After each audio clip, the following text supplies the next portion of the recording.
Alrighty guys, we're getting down to the last few days here, so I wanted to make a quick video updating everybody.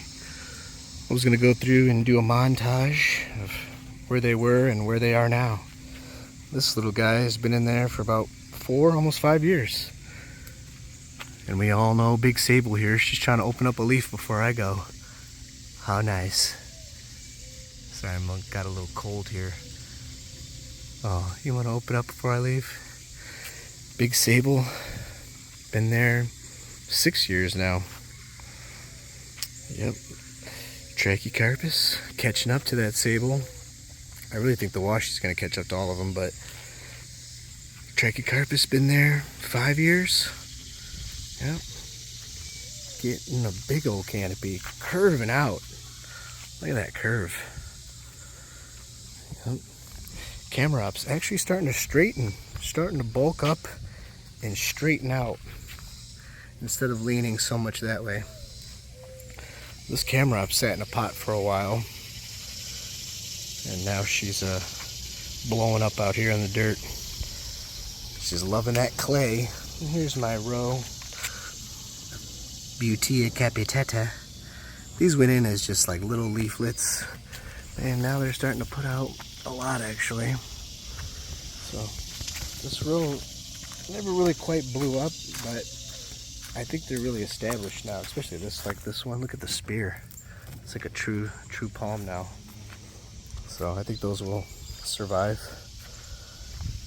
We got this Sable Minor here that finally opened up a leaf for me. This Sable Minor was transplanted almost 4 years ago and hasn't done much, but he survived and he's putting out. So, and then another Butea that came from a little seedling.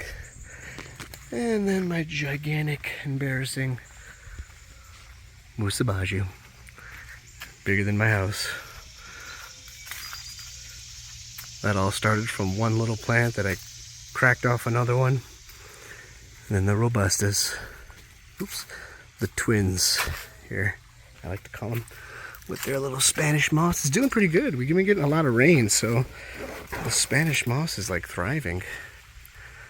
But the Robies here have been, what, 5 years now in those spots? And they are huge. They actually got trunks on them and everything.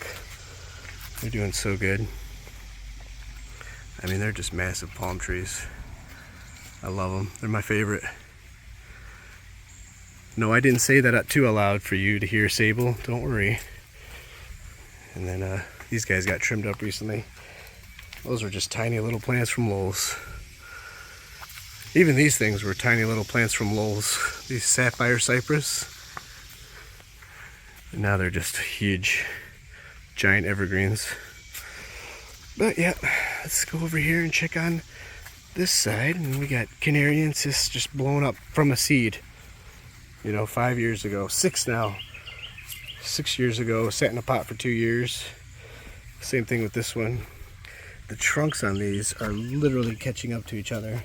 That Butea and this Phoenix Canariensis. They're literally the same size. This one came from a seed, and that one from Lowell's.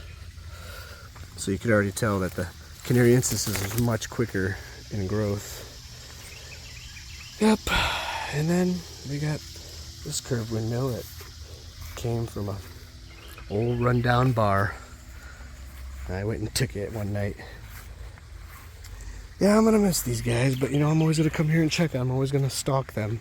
Stalk their stalks, is what I like to call it. This Butea is just stretching out so far. Like, and I've got one one Sable here left. Gotta get rid of it. Somebody needs to come get her. And this Phoenix Canariensis, my second favorite. Third after you, Sable. Don't worry. Third favorite. He is just massive.